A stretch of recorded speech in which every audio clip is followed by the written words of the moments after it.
Hello, Leo. Welcome to your love and romance reading for May 2022. This is for Leo, Sun, Moon, Rising, and Venus. You might stumble upon this reading after May, and that's fine. You're going to find it whenever it was time for you to hear the messages that are in it. Keep in mind, this is a general reading for the collective. Not every single message is going to resonate. Take what does and leave what doesn't. So without further ado, my dears and my darlings, let's get right into it here and see what's coming up in love and romance for Leo, Sun, Moon, Rising, and Venus. So the first card that's coming up for you, my dears, is the Star. Okay, we're going to move you just a little bit closer. And this is very good. Having the Star come up is very, very good. First and foremost, it's a major arcana card. So anytime the major arcana cards come up, this is a significant new chapter in our life. This is a significant defining moment. And oftentimes it's we're experiencing things that we agreed to experience coming into this lifetime. Things we came here to accomplish, to learn, to succeed at. So they're very big energies, the major arcana cards. So even though we're setting the intention here to read for May, this could be an energy that's going to be following you around for a few months, for 6 months to a year for some of you.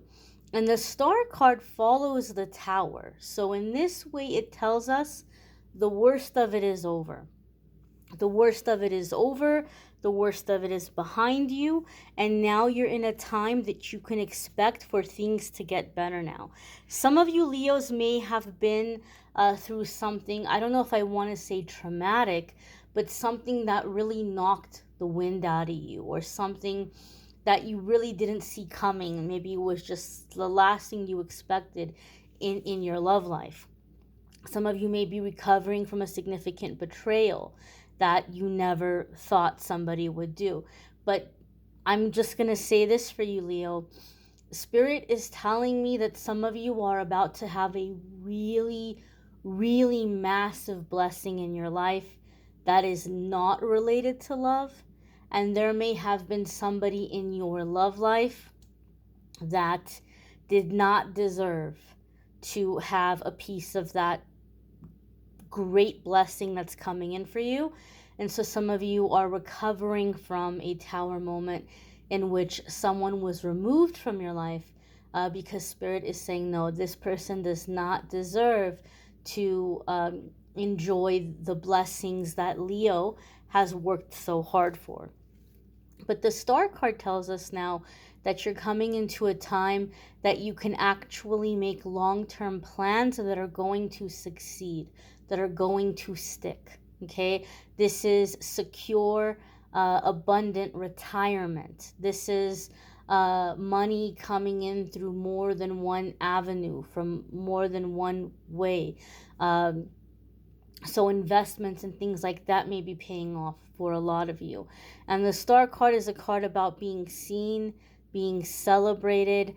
It's also a card that can come up when there's intense attraction and physical chemistry with someone. And maybe that is something some of you miss. Maybe some of you played it safe with a past relationship and you thought, well, this person's not exactly hot, so maybe that means that they're gonna behave and not be a player, or not be out there, you know, with a bunch of different people, or trying to cheat on me, and maybe they're gonna be loyal and they're gonna be nice. And this person may have ended up being the exact opposite of all of that. And so some of you maybe sacrificed attraction and passion because you thought that this would be a safer person to be in a relationship with. But this time around, there's passion here, there's attraction, and the Star is a long-term energy. There is an association with the astrological sign of Aquarius when we're dealing with the Star card. So some of you could be dealing with an Aquarius. If you have an Aquarius placement, There could be big changes and big shifts happening for you in those areas of your life or in those houses that are aligning you with a life partner. Okay, the Star card, we make plans into the long-term future. So this is longevity here, and passion and attraction and connection. The next card that's coming up here for Leo is the Eight of Swords. And so Eight of Swords doesn't surprise me at all, because anytime that we're on the verge of making a massive change in our life, a massive breakthrough, the negative ego freaks out, because the negative ego hates change, even when that change is a good thing. And so the closer you are to making the change or making the shift, the louder the negative ego becomes, and it starts ripping into you that you're a failure, you're not good enough, nobody's gonna like you, nobody's gonna stick by you, or you can't do things on your own, or you're never gonna meet anybody because you're just stuck in the same place, and you can't get out of being stuck in the same place because you got nobody to go with you, and you just feel really trapped, and like nothing's ever gonna change. And so the negative ego comes in this way to really make us feel stuck. The Eight of Swords may also come in with the feelings of, we feel like we need somebody to come in and rescue us, or pull us out of something. We want to try to avoid that thinking when possible, because the best case scenario, you may attract someone who feels just as lost as you feel, and they're looking to you for answers, and you're looking to them for answers, and then you guys end up getting nowhere. The worst case scenario is you attract some kind of opportunist who is seeing you as like a sitting duck and a way to benefit. And so they're going to come in with this sense or this feeling of like trying to profit from your situation, or trying to have control over you. Some of you may have found yourself in a relationship after this broken heart, after this betrayal, and this person may have been kind of taking advantage of your vulnerability. But as I'm looking at the Eight of Swords, this heart beaming is really jumping out at me. The eagle flying is really jumping out at me. So some of you may have been in a situation with a person, or you may be realizing in May that this person was more kind of like laying a trap for you than anything else. Like they might not have the right intentions. They may be an opportunist. They may have been taking advantage of your vulnerability, or the fact that you were hurting from things in the past. And you're just sailing right on out of it. You're just flying right over that trap, and you're not gonna get caught. So the Eight of Swords here, I feel, is like a trap somebody is laying to try to catch you, to try to benefit from you, to try to like feed off of you. Because that's one thing about Leo I can say, is that all of the Leos that I'm close to in my life, that I've been close friends with, or that I've gotten to know really well, have always been very generous, right? Like Leo, you guys love with your whole heart, and one of your love languages for a lot of the Leos I have met is to give, right?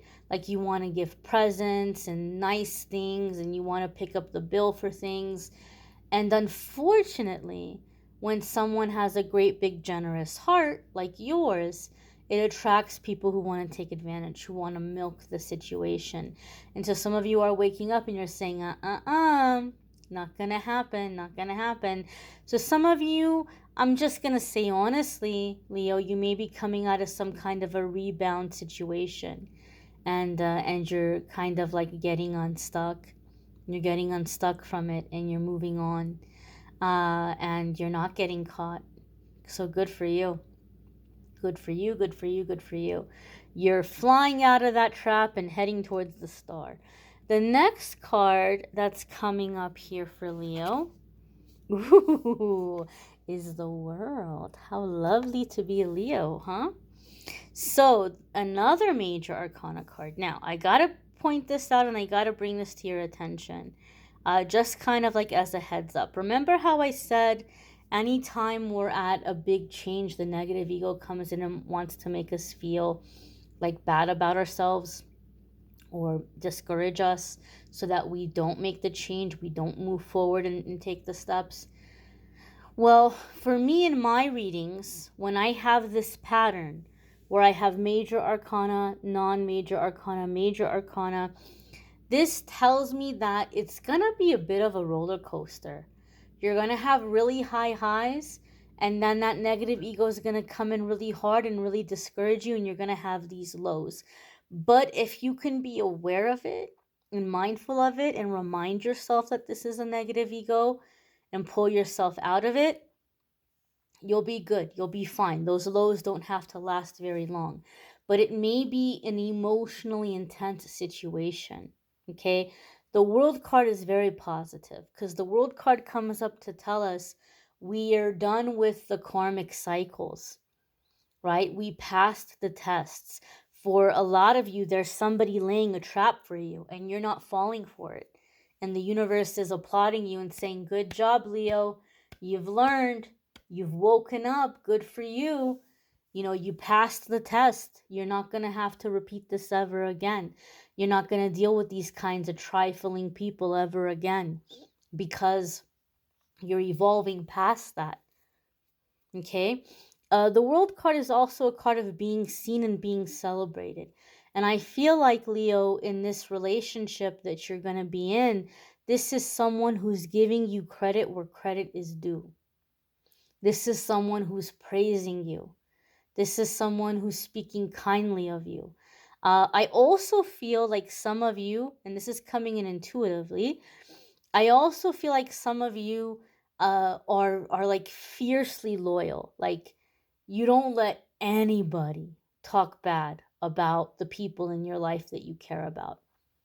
But you have people that you care about that speak very negatively to you, like kind of putting you down or criticizing you or judging you very harshly.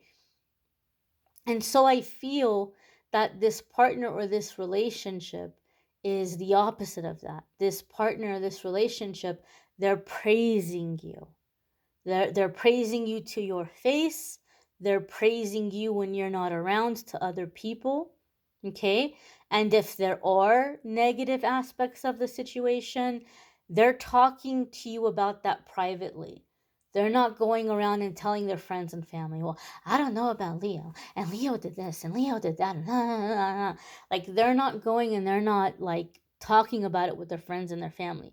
They're talking about it with you because they realize that they're in the relationship with you and not with their friends and their family, and that it's between you and them.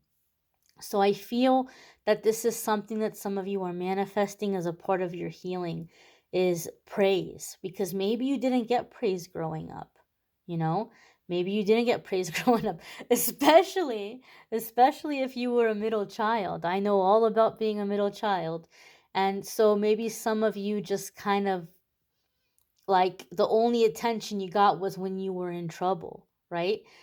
And so a lot of you are manifesting this praise, like being praised and maybe even being celebrated, right? There could also be something here in terms of traveling, like manifesting that you're going to be able to travel with this person. Maybe there's international travel. Maybe you're dreaming of retiring to another country or another place, and this is somebody who is on board with this. Um, One more thing I want to say about the world card, and then we're going to move on, right? A lot of people get really frustrated with the law of attraction because they're like, "I don't know, I'm visualizing it, I'm seeing it in my mind, I'm vision boarding it, it's not happening. How come it happens for other people and it doesn't happen for me?" When I see the world card, it sometimes it's coming up because you're trying to manifest stuff, but you're visualizing it in your mind. And when you're visualizing it or daydreaming it, you're seeing yourself as this quote unquote, like supposedly perfect version of yourself. Like you're imagining yourself in some alternate universe, and this is an alternate universe version of you, like the you that you think you're supposed to be perfect. And all of these wonderful things in this wonderful relationship is happening to alternate universe Leo, instead of the Leo that you are this second right now. When we do this, we make an agreement. We make a contract with the universe and we say, here's all the things I want, but I don't deserve it until I'm this alternate universe me, right? Until I'm this, you know, uh, I'm this like perceived perfect version of myself. So until I become that person, I don't deserve all this other stuff. So once I'm this perfect person, then you can give me the things that I'm asking for, or that I'm trying to manifest. That's counterproductive, because now you're taking all of the things that you're dreaming of and you're putting them far away from you. You're putting them far off and far away from you. And so when you do your visualizing, when you imagine this relationship and all these wonderful things in your life, see it happening for you now, you in the present moment, because the Leo that you are right now is perfect, is whole, is complete. And the Leo that you are right now is just as deserving as that happiness as this perfect version of yourself you're seeing in your mind. Now, I understand we all want to make self improvements, and there's nothing wrong with working towards certain things that you feel would be an improvement, but you deserve happiness regardless of whether or not you reach those goals, because your identity and your worth is the same right now as it's going to be once you make those improvements. Those improvements are more for yourself than anything else. They don't change your value or your worth. So when you're visualizing these things, try to see them for the you that you are right now. Okay? Now, the next card for Leo is the Knight of Cups. And so this is going to come up in a few, or not a few, but a couple of different ways. The Knight of Cups can be, sorry, this is really bugging me here. Okay, so the Knight of Cups for some of you could be a water sign person. I know sometimes they say fire and water don't mix, but it could still be a water sign person. In fact, I've heard that Leo and Scorpio can have very intense physical chemistry. You guys will let me know in the comments if you've had that experience. I have not had any Leo romantic partners, so I can't really speak to that. But as a Scorpio, I can say that the Knight of Cups can be for some of you. Maybe you might be dealing with a Scorpio, a Pisces, or a Cancer. And the Knight of Cups can also be for some of you a time of inspiration, and that you're like pursuing your dreams, you're pursuing the things that inspire you, you're pursuing, just the things that make the heart smile, a sense of adventure, and you're aligning with this soulmate, you're aligning with this love. Now, I know a lot of people don't like to see the Knight of Cups because unfortunately, when it comes to tarot, a lot of readers have typecast Knight of Cups as a player. Now, don't get me wrong. You can definitely have a Knight of Cups situation that means you're dealing with a player. That can happen. But that's not going to be the case 100% of the time.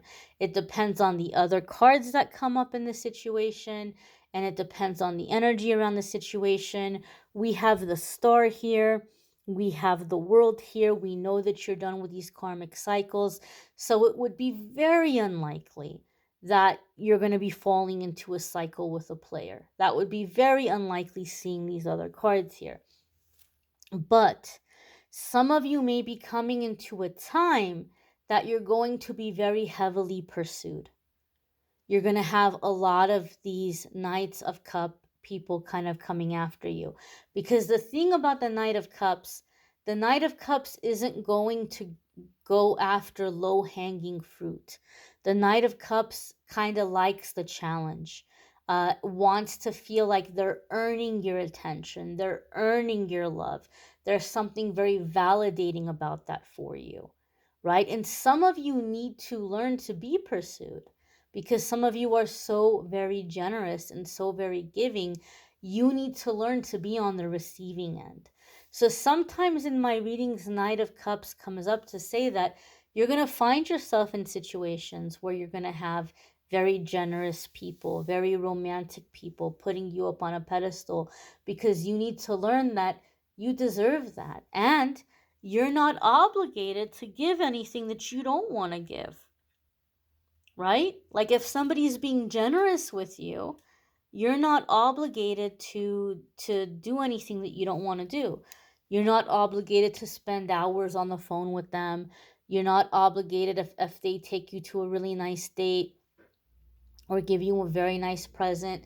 You're not obligated to go to bed with them or go on another date with them or any of that, because you need to learn that you deserve to receive without strings attached or without feeling obligated. That's not using somebody.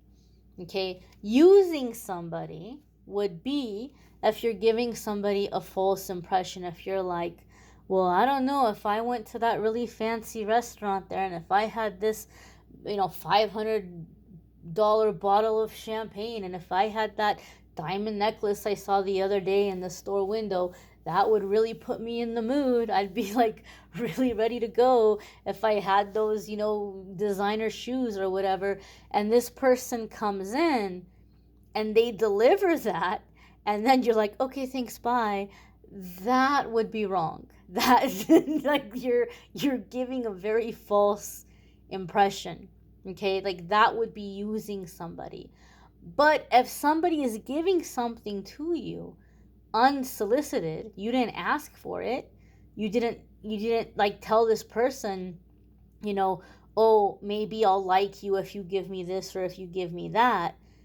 They simply did it. You didn't ask them to do it. You're not obligated to do anything that you don't want to do. Okay? And for some of you, this could even be in the bedroom. Okay? Like maybe there's just stuff you don't like to do in the bedroom. And just because somebody's being really nice to you or really generous to you, it doesn't mean that you're obligated to do things that you don't like doing. Okay? So the Knight of Cups sometimes comes up in my readings that you need to learn that you deserve to receive. Maybe for some of you, there's certain things in the bedroom that you like, but you feel bad if somebody does that for you. Maybe you need to learn to receive that, whatever it may be.